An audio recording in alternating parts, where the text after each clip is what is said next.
causes of the French Revolution. Here we go. By the end of this presentation, you'll learn what the social, political, and economic factors or causes were that led to the French Revolution. Here's a quick overview for you. We're going to see major social inequality.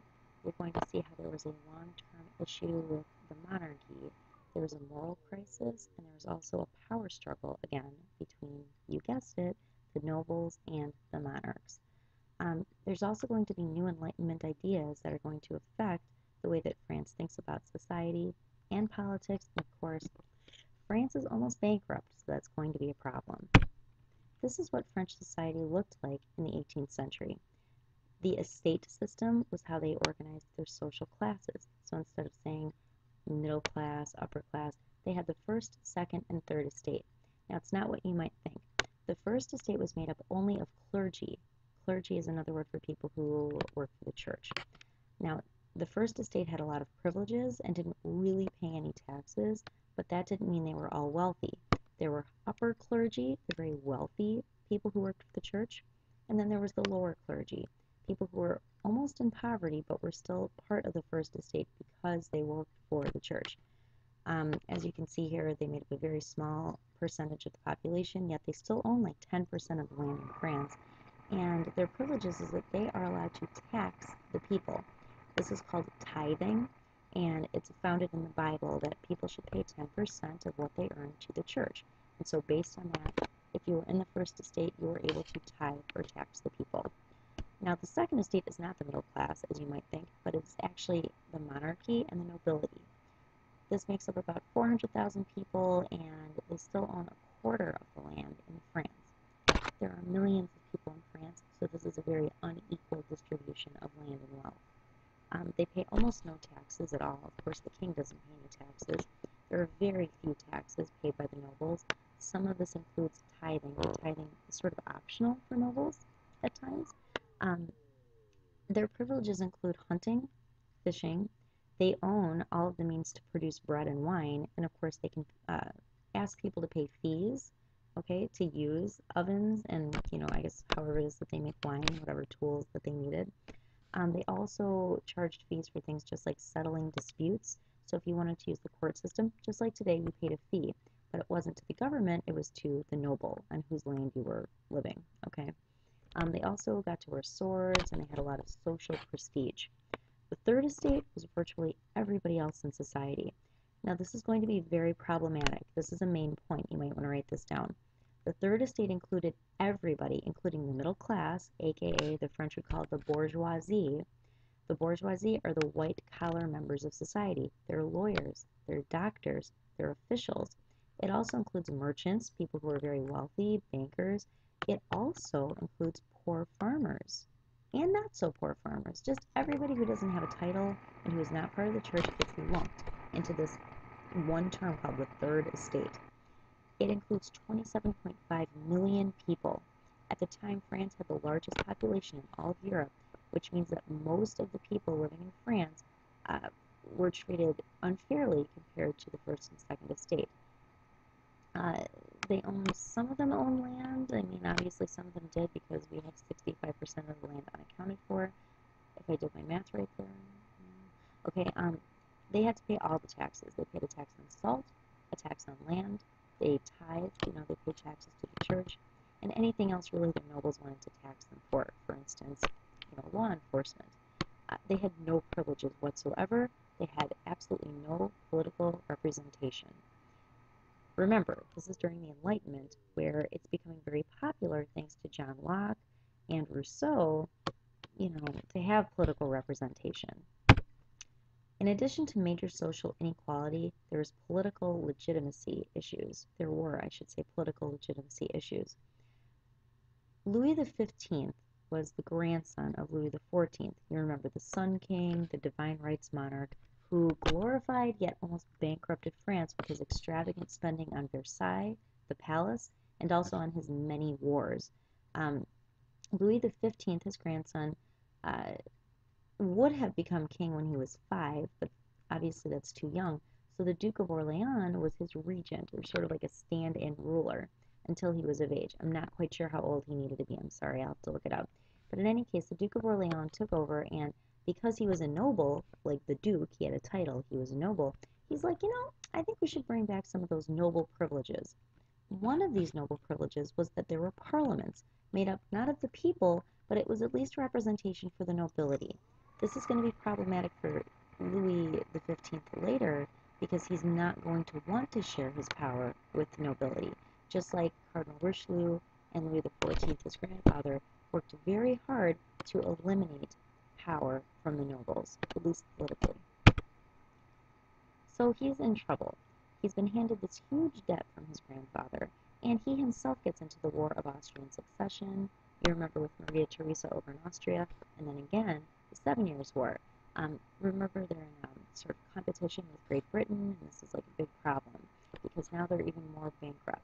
Well, when Louis tries to levy taxes, the parliaments of Paris especially say, no, we don't want to pay taxes. We're the second estate. We're not used to paying taxes. What makes you think we'll pay taxes? So, time and again of being rejected by the parliaments, Louis XV hires this guy named Maupeou, and René Maupeou has a reputation for being sort of a hard-nosed, lay-down-the-law type guy, and he literally threatens the members of parliament and those who disagree, who will not simply be yes men to Louis XV, were exiled from France. The rest of the remaining parliaments were effectively just, we call that a puppet government. They did whatever Louis XV wanted. The big significant point here, besides the fact that Louis will get what he wants a little bit here, is this is going to cause a deep resentment of the nobility toward the monarchy, okay? Furthermore, oh, I went the wrong way. Where am I going? Here we go. Furthermore, Louis XV had a very serious moral crisis.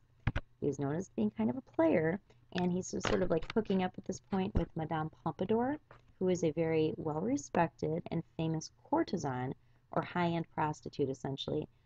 She had a lot of money during the 18th century. She hosted people like Voltaire, and they had these scholarly Enlightenment conversations in her house.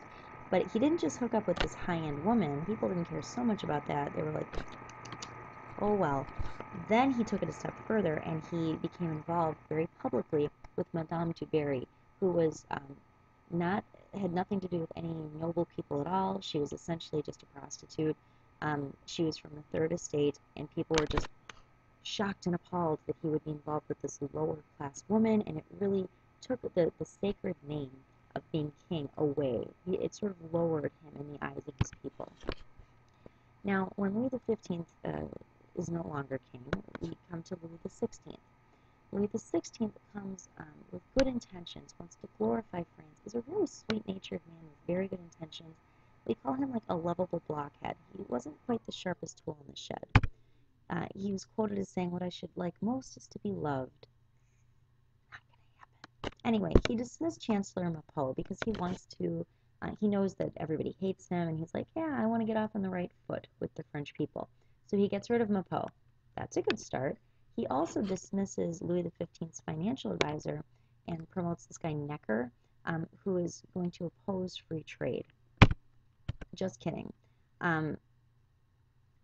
Let me rephrase. Turgot, Louis XV's guy, opposed free trade. This new guy from Louis XVI is going to promote free trade. Remember, this is Adam Smith's idea. So we see Enlightenment ideas are impacting Louis XVI. But that doesn't change the fact that there's this huge financial crisis, okay? So Necker, this new financial advisor, no matter what he comes up with, he can't escape the fact that there's this huge debt, 50%. Okay, 50% of what France takes in for taxes goes straight to debt repayment. So this is a big problem. Louis XVI is forced to call an assembly just of high-end noble people and literally beg them for taxes, and they say no. They're so resentful at what had been done by Louis XV that they will absolutely refuse to give Louis XVI a dime unless he agrees to call the Estates General. Just so you know, the Estates General is sort of the equivalent of Parliament in Great Britain or Congress here in the United States. The Estates General had not been called since 1614. The year now is 1788. Louis XVI very reluctantly, and after a long period of time, agrees, fine, we'll call the Estates General. The Estates General then involves representation from the first, second, and third estate. Let's see. The effects of this crisis, he tried to decree taxes. Let me just sort of summarize here. He tries to decree taxes. The Parliament says no. He tries to pull Louis XV and exile the judges. They're like, no way, Jose, we're not going to do that again. And so he's literally forced to call the Estates General. So here are the short-term causes then of the French Revolution. The social causes are the huge social inequality, right? The 99%, if you will, of France. It's on the backs of the working poor and the middle class, all of the taxes. There are almost no taxes at all being paid by the wealthiest members of society. There's a hunger, there was a famine, the weather was really bad. There was several unseasonably cold winters in France that led to a lot of starvation and disease and just general suffering, as you may have read in your text. There was also a huge financial crisis, again, because of the wars dating back all the way to Louis XIV, but most recently because of the War of Austrian Succession and the 7 Years' War, and that was under Louis XV. And just politically, there was poor leadership. Louis XV tried to rule with an iron fist. He didn't listen to the people. I mean, the Enlightenment literally begins in France, but ironically, it is France itself that is almost most unwilling to change and accept that power derives from the people and not from this archaic or outdated idea that, well, the king is the king. So this pretty much wraps it up then for causes of the French Revolution. This is my first time doing this. Thank you for being patient. I hope this was clear. I should point out that it's 2 a.m., so I'm really sorry if this was terrible, but I hope you enjoyed the lecture, and I will see you in class. How do I do this? What do I click?